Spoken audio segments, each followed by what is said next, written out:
semuanya, apa kabar dimanapun kalian berada? Kali ini kita akan menceritakan alur film yang berjudul Sandcastle yang dirilis oleh Netflix pada bulan April tahun 2017. Film ini diadaptasi berdasarkan peristiwa nyata penulisnya sendiri, yaitu Chris Rosner, selama mengikuti Perang Irak. Diperankan oleh Nicholas Hoult, Henry Cavill, Logan Marshall, dan Tommy Flanagan. Film ini akan mengisahkan pengalaman seorang prajurit muda Angkatan Darat Amerika Serikat, yaitu Matt Oker, saat mengikuti Perang Irak tahun 2003. Setelah serangan di Baghdad, ia dan regunya diberi tugas ke kota Baquba untuk membantu pasukan khusus memperbaiki pompa air yang rusak akibat perang. Namun, misi yang ia jalani tidak berjalan mulus. Nah, kalau begitu, tanpa berlama-lama lagi, langsung saja kita simak alur kisahnya.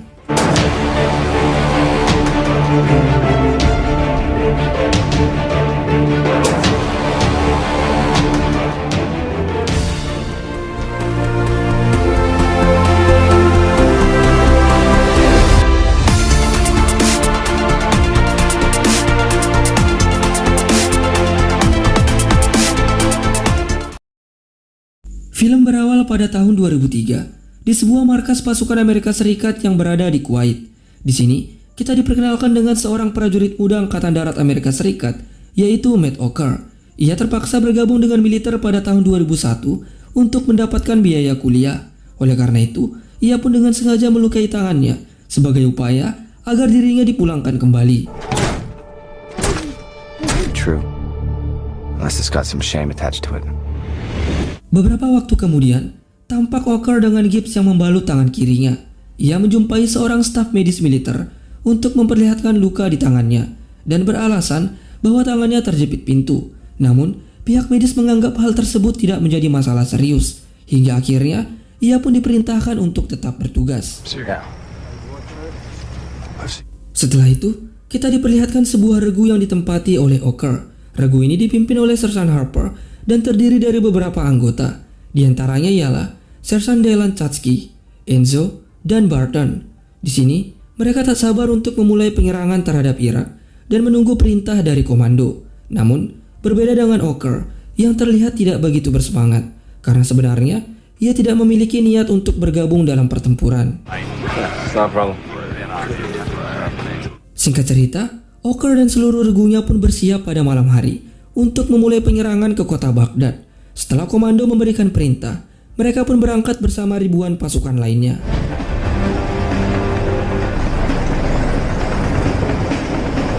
Keesokan paginya, tampak para pasukan darat Amerika Serikat menggempur Baghdad. Di sini, pasukan AS mencoba melumpuhkan serangan penembak jitu Irak dari sebuah gedung. Sersan Chatsky pun memimpin separuh regunya untuk menyerang musuh melalui bagian atap di suatu bangunan.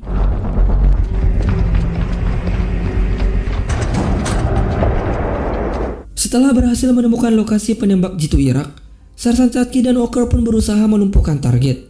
Namun, karena target sulit untuk diserang, Chatsky akhirnya memutuskan untuk meminta bantuan serangan udara.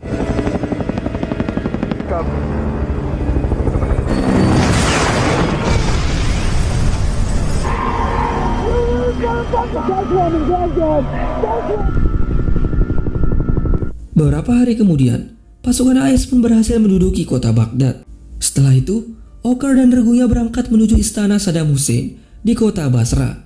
Sesampainya di lokasi, mereka ditugaskan oleh komando untuk mencari bukti-bukti keberadaan senjata pemusnah massal dan mengumpulkan arsip-arsip rahasia milik Saddam Hussein. 3 bulan kemudian, Sersan Harper memerintahkan regunya untuk kembali ke markas dan menghentikan misi. Namun di markas komando, Sersan Harper mendapat perintah dari Letnan Anthony untuk menjalankan sebuah misi. Anthony meminta regu Harper membantu pasukan khusus AS yang berada di kota Baquba untuk memperbaiki saluran air yang hancur akibat perang. Anthony juga memberikan sejumlah uang untuk mencari dan mempekerjakan penduduk setempat. Setelah itu, Sersan Harper pun berkumpul bersama regunya dan membahas misi yang telah diberikan pimpinan komando. Di sini, mereka sempat keberatan karena kontrak mereka seharusnya sudah selesai.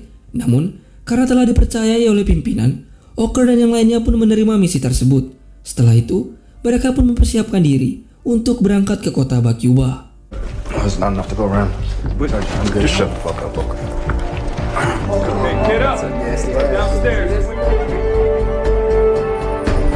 Sebelum berangkat menuju Bakuba, Letnan Anthony terlebih dahulu memberikan arahan kepada Sersan Harper. Di sini, Anthony memberikan 1 unit mobil tangki air yang akan digunakan untuk menyalurkan air kepada warga lokal di wilayah Bakuba. Kemudian, Harper dan timnya pun berangkat menuju lokasi. Enzo, mount up.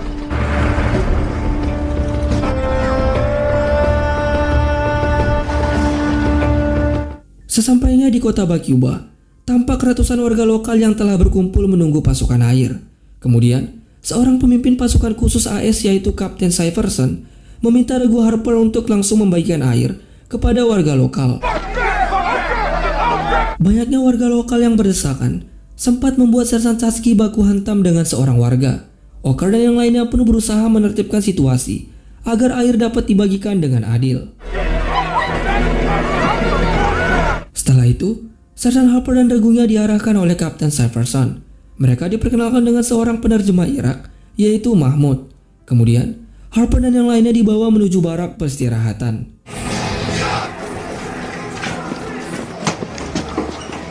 You do your job. Turn those roars to a whisper. Keesokan paginya, Harper dan timnya memulai misi di hari pertama. Di sini, Kapten Syverson menjelaskan bahwa Harper dan timnya akan mengawal tangki air ke lokasi sumber air dan mendistribusikannya kepada warga di berbagai lokasi yang telah ditentukan. Sementara itu, Mahmud ditugaskan menjadi penerjemah bersama Regu Harper. Kemudian, Harper dan timnya pun mulai menjalankan misi.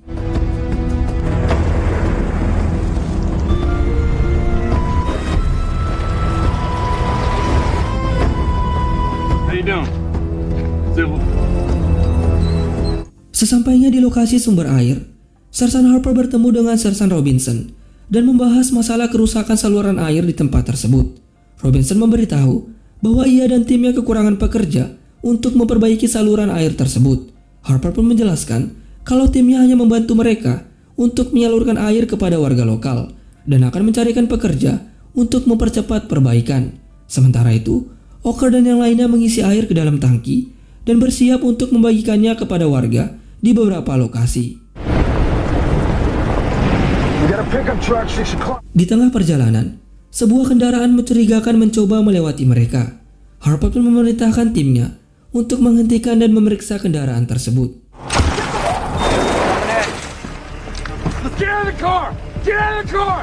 Setelah menghentikan kendaraan tersebut, mereka pun memeriksa seorang pria lokal mencurigakan.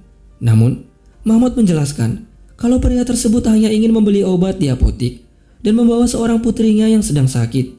Karena tidak menemukan apapun, Harper pun meminta maaf dan meminta pria tersebut untuk tidak melewati jalur yang dilaluinya. Enzo, get the door.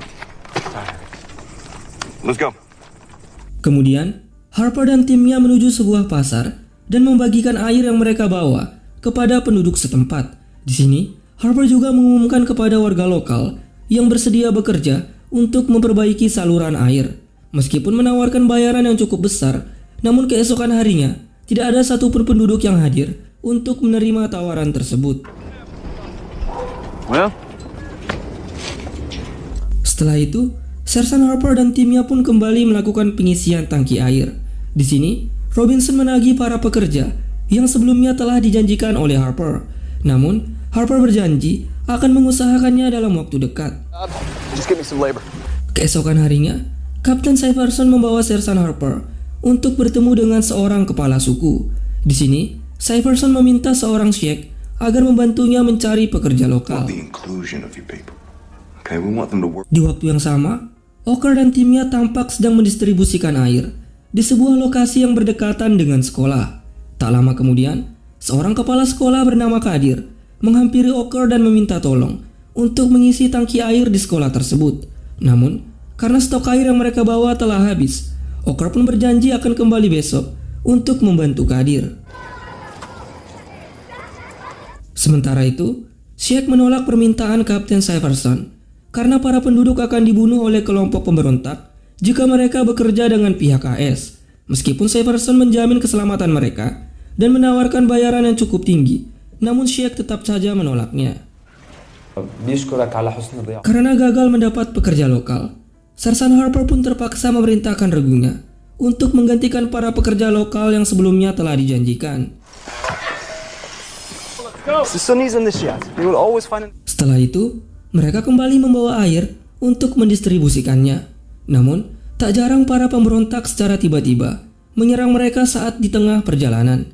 Karena hal tersebut, Harper dan timnya pun harus bekerja lebih keras. Mereka pun harus memperbaiki kerusakan tangki mobil akibat serangan para pemberontak dan kembali ke proyek saluran air untuk mempercepat perbaikan. I'm just scared. Singkat cerita, di sebuah alun-alun kota, saat Oker dan yang lainnya sedang membagikan air kepada warga lokal, tiba-tiba para pemberontak menembaki mereka dari atas gedung.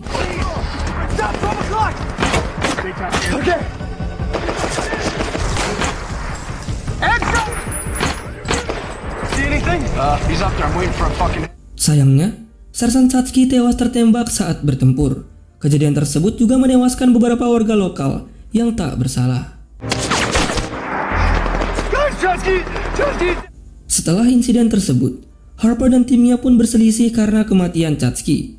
Enzo dan Barton menganggap misi yang mereka lakukan adalah suatu kebodohan dan bunuh diri.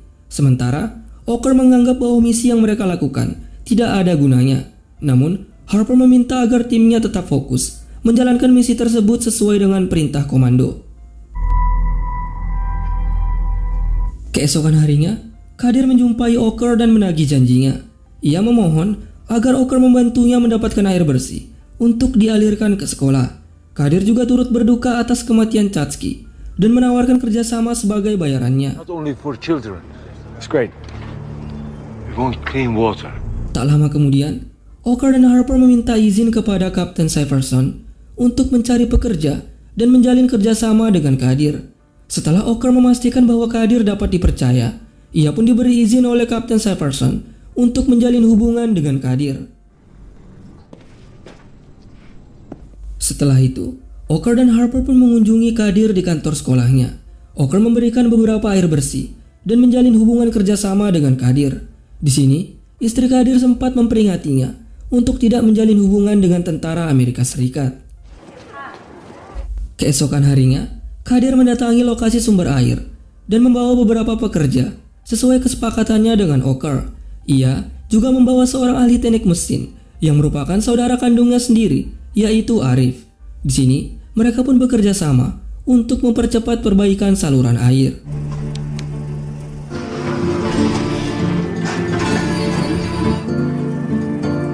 Beberapa hari kemudian, Kadir dan pekerjanya tak kunjung datang di waktu yang telah ditentukan. Harper dan timnya pun bergegas untuk mencari Kadir di kantor sekolahnya. Sayangnya, ternyata Kadir telah tewas dibakar oleh para pemberontak akibat bekerja sama dengan pihak Amerika Serikat.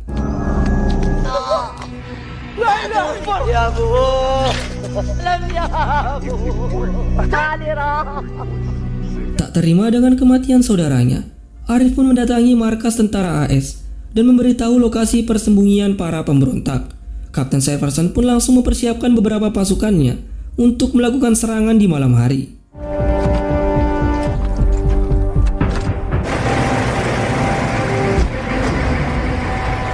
Di sini, Sersan Harper dan timnya memblokade beberapa jalur. Sementara, tim pasukan khusus yang dikomandoi oleh Kapten Syverson melakukan serangan di beberapa bangunan.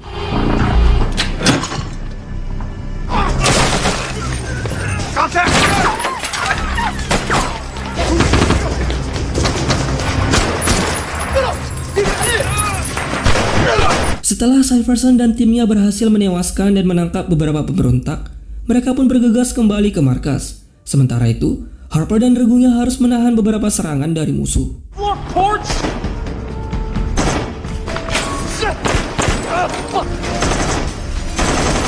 Ketika pasukan AS hendak melarikan diri dari tempat tersebut, sebuah tembakan RPG nyaris menewaskan Enzo dan Barton.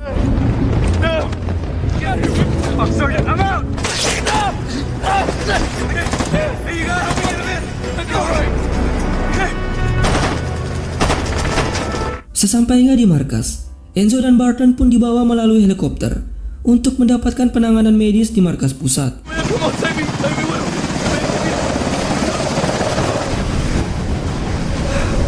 Keesokan harinya, pengerjaan pompa air kembali dilanjutkan. Arif pun membawa beberapa pekerja untuk meneruskan proyek tersebut.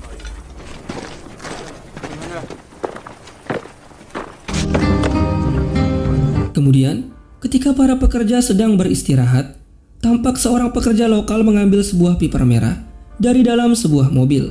Ia ternyata merupakan seorang pemberontak yang membawa bahan peledak dan menyusup untuk menghancurkan seluruh saluran air. Akibat hal tersebut, beberapa pekerja dan tentara AS termasuk Sersan Robinson tewas di tempat. Insiden ini juga membuat seluruh komponen pompa air yang telah diperbaiki menjadi hancur kembali. Setelah kejadian tersebut, Sersan Harper dan Oker pun dipanggil oleh pimpinan. Harper diberikan waktu cuti dan dipindah tugaskan. Sementara itu, Oker diberhentikan dari kesatuan karena telah dianggap gagal menjalankan tugasnya. Oker pun sempat memberikan protes kepada Letnan Tony, namun Sersan Mayor McGregor melarangnya untuk membantah pimpinan dan mengusirnya keluar. Di akhir cerita, Sersan Mayor McGregor dan Sersan Harper mengantar Oker menuju penerbangan. Harper dan McGregor juga berterima kasih serta meminta maaf kepada Oker atas hal-hal yang tidak menyenangkan yang ia terima. Setelah awalnya ia mengeluh menjadi seorang militer, pada akhirnya Oker pun menyukai pekerjaan tersebut. Namun, ia harus kembali pulang dengan perasaan sedih dan kecewa. Kemudian, film pun selesai.